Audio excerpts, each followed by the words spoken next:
മലയാളികളുടെ ഇഷ്ടതാരങ്ങളാണ് ദിലീപും മഞ്ജു വാര്യറും. ദിലീപിൻ്റെയും മഞ്ജുവിൻ്റെയും മകളായ മീനാക്ഷിയോടും അതേ ഇഷ്ടവും താല്പര്യവുമൊക്കെയാണ് ആരാധകർക്ക്. അതുകൊണ്ട് തന്നെ സോഷ്യൽ മീഡിയയിൽ താരം പങ്കുവയ്ക്കുന്ന ഫോട്ടോസും വീഡിയോസുമെല്ലാം വലിയ രീതിയിൽ വൈറലാകാറുമുണ്ട്. അമ്മ മഞ്ജു വാര്യരുടെ അതേ മുഖച്ഛായ എന്നാണ് പല ആരാധകരുടെയും കമൻറ്റുകളും. സുന്ദരി എന്നും ദിലീപേട്ടൻ്റെ മാലാഖ എന്നും തുടങ്ങി നിരവധി കമൻറ്റുകളാണ് ഫോട്ടോയ്ക്ക് താഴെ വന്നിരിക്കുന്നത്.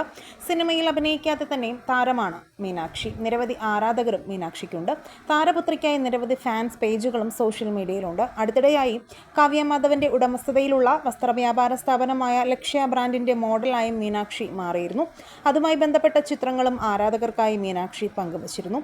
മീനാക്ഷി ചിത്രങ്ങൾ പങ്കുവയ്ക്കുമ്പോഴൊക്കെ അമ്മ മഞ്ജു വാര്യർ മീനാക്ഷിയുടെ ചിത്രങ്ങൾക്ക് ലൈക്ക് ചെയ്തു എന്ന് പലരും തിരയാറുണ്ട്. മഞ്ജു വാര്യറും ദിലീപും വേർപിരിഞ്ഞിട്ട് വർഷങ്ങളായെങ്കിലും ഇരുവരുടെയും ജീവിതത്തിൽ നടക്കുന്നത് എന്താണെന്ന് ആരാധകർ ഇടയ്ക്കിടെ എത്തി നോക്കാറുമുണ്ട്. മഞ്ജു വാര്യറുമായുള്ള ബന്ധം വേർപെടുത്തിയ ശേഷം ദിലീപിനൊപ്പമാണ് മകൾ മീനാക്ഷി.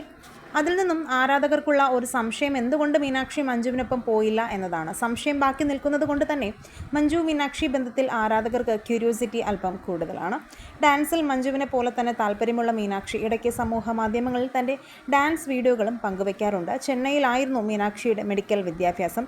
ഡെർമറ്റോളജിയിൽ ബിരുദമെടുക്കാനാണ് താരത്തിന് താല്പര്യമെന്ന് ദിലീപ് ഒരു ഇൻ്റർവ്യൂവിൽ പറഞ്ഞിട്ടുണ്ട്. ഇപ്പോഴിതാ മീനാക്ഷിയുടെ വിവാഹം ഉറപ്പിച്ചു എന്ന തരത്തിലുള്ള വാർത്തകളാണ് സോഷ്യൽ മീഡിയയിൽ നിറയുന്നത്. നടൻ ദിലീപ് തന്നെ ഇക്കാര്യം സോഷ്യൽ മീഡിയയിൽ പറഞ്ഞു എന്ന തരത്തിലാണ് വാർത്തകൾ വരുന്നത്. എന്നാൽ അങ്ങനെ ഒരു വാർത്ത ഇതുവരെയും വന്നിട്ടില്ല എന്നും മീനാക്ഷിയുടെ വിവാഹം ഉറപ്പിക്കുമ്പോൾ ദിലീപ് തന്നെ പറയുമെന്ന് ദിലീപ് ഒരു ഇൻ്റർവ്യൂവിൽ പറഞ്ഞതായും വാർത്തകൾ വരുന്നു. ഈ വിഷയത്തിൽ നിങ്ങളുടെ അഭിപ്രായങ്ങളും നിങ്ങളുടെ ഇഷ്ടതാരം ആരാണെന്നും കമൻറ്റ് ചെയ്യുക. വീഡിയോ ലൈക്ക് ഷെയർ ചെയ്യാനും ചാനൽ സബ്സ്ക്രൈബ് ചെയ്യാനും മറക്കല്ലേ ഫ്രണ്ട്.